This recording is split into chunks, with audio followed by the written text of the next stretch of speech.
back on the Museum of Sports show here on 610 ESPN. I'm Doug Scheimel, along with my sports idols Lou Scheinfeld, Chuck Bushbeck, Susan Baxter off today. Number to call, 888-728-9941. You've probably seen the TV show Shark Tank, where a lot of these confident and sometimes cringing and flinching fledgling entrepreneurs get up there and they're making pitches for money. Well, next you're going to get your chance right here in Philadelphia to be the next big sports thing. Say hi to 76 Capital's Director of Marketing, Jessica David. Jessica, how are you? Hey there. I'm well, thank you, and thanks so much for having me. Hey, so I have to ask you, this is the second annual Sports Innovation and Pitch Competition. I didn't know there was a first one. Tell me kind of what is it?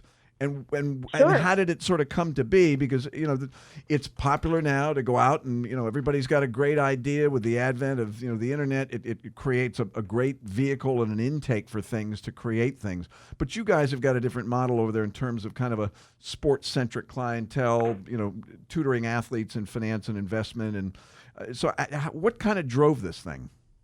Yeah, exactly. Great question. So we're first and foremost a sports-focused venture capital fund. We're led by, the great Ryan Howard, Yep. here, Philadelphia favorite, and he joined two of our partners, Wayne Kimmel and John Powell, and really shifted our focus into sports a few years ago. Wayne's been doing this for 20 years, as you know. I know you guys are good friends and have talked about this for a while and really have seen our inflection point kind of change towards sports over the last few years. So as esports, sports betting and sports technology have really come to the forefront, we've been on the front lines investing in entrepreneurs that are building the greatest companies, the next great companies in those industries. So last year, like you mentioned, was our first annual conference, focused on really highlighting the innovation around these industries that to most is not accessible or just has not yet, been drawn to their attention. So we work very closely with leagues, teams, and athletes to make sure that obviously we're investing in the greatest technology that's out there, but also to help these entrepreneurs really get their message heard in a way that's very difficult on their own by using athletes' platforms to kind of leverage that. Right. So this second conference we're really excited about. We'll be at Citizens Bank Park, Ryan's old home, and he'll be there in a totally different mindset as an investor in sports and really looking to innovate on the game, and he's bringing a lot of his friends with him, from David Stern to Ralph Sampson to Jeff Morad, and we're really looking forward to it. So what are the kind of companies within these kind of new niche, technology markets that people are coming to you with, the stuff within esports or maybe, stuff we haven't heard of yet? What were some of like the new cutting edge things that kind of have that sports tie-in that are the things that, people want money for?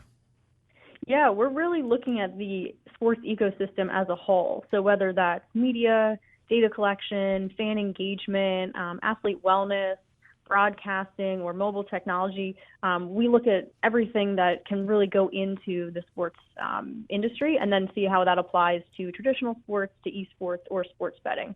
So a lot of companies that we look at fall into several buckets. And the pitch competition that we're holding on November 6th will actually offer $10,000 in prize pool to entrepreneurs that are working on different startups in those industries. So not only do we invest, from our fund, but at this event in particular, we're looking to showcase to a huge audience what some of these folks are working on. Hi, Jessica. It's Lou Scheinfeld. I'm glad to Hey, have how you are you? on. We had your boss, the great Wayne Kimmel, on a few weeks ago, actually in the studio here for the whole hour.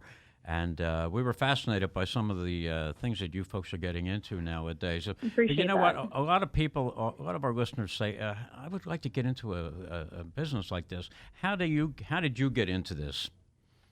Sure. Yeah, that's a great question. I actually, I just did an interview with Crunchbase a few weeks ago talking about that very odd trajectory for myself and how others can kind of, take a jagged road into venture capital rather than just a beeline right into the industry, which can often be very difficult. So my background personally is in design and marketing, brand building, and I've worked at several agencies, the Pennsylvania Department of Education for many years, and really took that base knowledge to 76 Capital when they were a client of mine at an agency that I worked for. So it really was just the perfect fit, getting to know the team here, and one thing led to another, and I'm really excited to be now headfirst into the sports world with them. Must be great to hang with people like Ryan Yeah. Howard, Exactly. a real class guy, and some of these other Yep. powerhouses. And look, Wayne Kimmel's a local guy, and he built this business all by himself. Yeah. And I think he's just a brilliant entrepreneur, and it sounds like he's got somebody right with him like you to help him grow.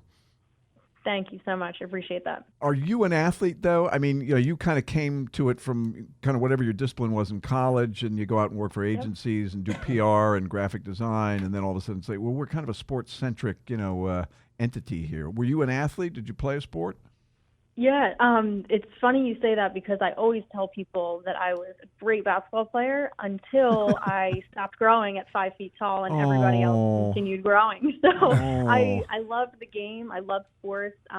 Baseball was my thing growing up. I'm actually from New York originally, so cheering on the Yankees this year. But I've always got my heart in Philly with Ryan on my team. You have to see Doug's face very when you funny said Yankees. Sit in our staff meetings during the postseason. Things can get pretty heated, but have always been into sports and was just very excited at the opportunity to jump in. Would you be interested in orthotics? We just had. I heard something about that before I jumped on. Well, apparently there's Athletes love orthotics. Yeah, there's 20,000 people out there golfing and 20 on the PGA and Pickleball. Yeah. So how do you find the products and brands for people to look at, and do you select the people? Because there's got to be like crackpots. Yeah. Out there. Nuts. Yeah. Yep. And how do you do? Do you just throw them off and say, "Get out of here," or you just "Thanks humiliate for it- shopping"? Or you Never, humiliate them at never. pitches like this. No, it's a pretty good mix of inbound people just hearing about what we're doing. Obviously Ryan's a baseball analyst on ESPN, so he's got a lot of, eyeballs on him when they look into what he's doing now. We get a lot of inbounds just from, organic outreach. And then a lot of it is within our network or the athletes that we work with. We're also partners with a sports marketing agency, and we help their clients review inbound deals as well. So it's a very good mix. We see thousands of deals a year, and we respond to every single one. That's something that Wayne has instilled in all of us, just doing the right thing and being a good person. So we give everyone feedback. And, in DC in general, it's very hard to get funding in the first place, but it's a small number of companies that will invest in. So, when we see thousands a year, our fund will only invest in, a handful each year. So it's difficult, but don't let go. Yeah, and give us an example of like some of the weird stuff that's come before you that maybe your initial reaction was, "Oh my Save that God." for Lou's portion of the That's show. funny. But tell me about like a product that you thought didn't have an ice cube's chance in hell, and it for some weird reason you decide to invest in it and it catches on. That's so funny. I mean, we see a lot of consumer brands that don't fall within our focus, but do tend to do well in general. But a lot of our deals come in through the website, which our team manages and just passes off to the investment team. So I've only seen, thank goodness, the good ones that we invest in, and I can actually help from my perspective and assign some of our athletes to work with them and work with them from, hands-on as a marketing team here. So we're super excited about some of the things that our team is doing, especially one of our companies here, Nerd Street Gamers, is in Philly. They just announced a new arena for esports within the Wells Fargo Center. Right. They'll be doing the tailgate with WIP this Sunday, actually, Cool. for the Eagles. And they're really just taking the world by storm in the esports space. So I'm more focused on, the opposite of your question, some of the companies that I can really help amplify. Well, give us an example too of maybe one of those that came to you that you're like, this one is a little weird, or you haven't seen anything like it before, and it worked. That's so funny. So, I mean, some of them, particularly within our wheelhouse, are focused on sports betting, and that's something that's changing so much that it's something that you have to constantly be learning and understanding and reading the news. So that's the biggest challenge for me, and I'd say even the same for some entrepreneurs that are, heads down, focused on their company, trying to build something great, but also trying to network and attend events and stay in tune with, what's going on the legal side of sports betting. So it can be a bit overwhelming, but there's no shortage of things to read and look at. Yeah, Fox Bet, I think that's what it's called now. They just came out with their own version of it, and they're plowing the television with all these announcements and social media. Is that something you see, and then you go see what is that all about, and you refer your clients to check that out? Where does that process, when someone announces something, where do you guys do at that point?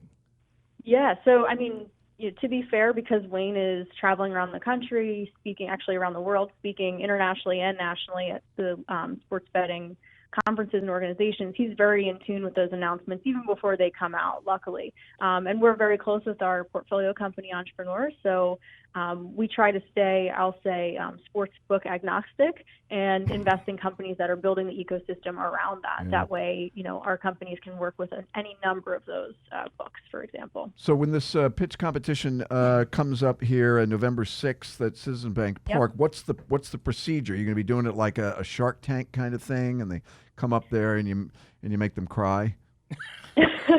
I hope not. But if so, that's no doing of mine. If anybody is interested in applying, they can go to 76capital.com/SIC 2019. That's short for Sports Innovation Conference.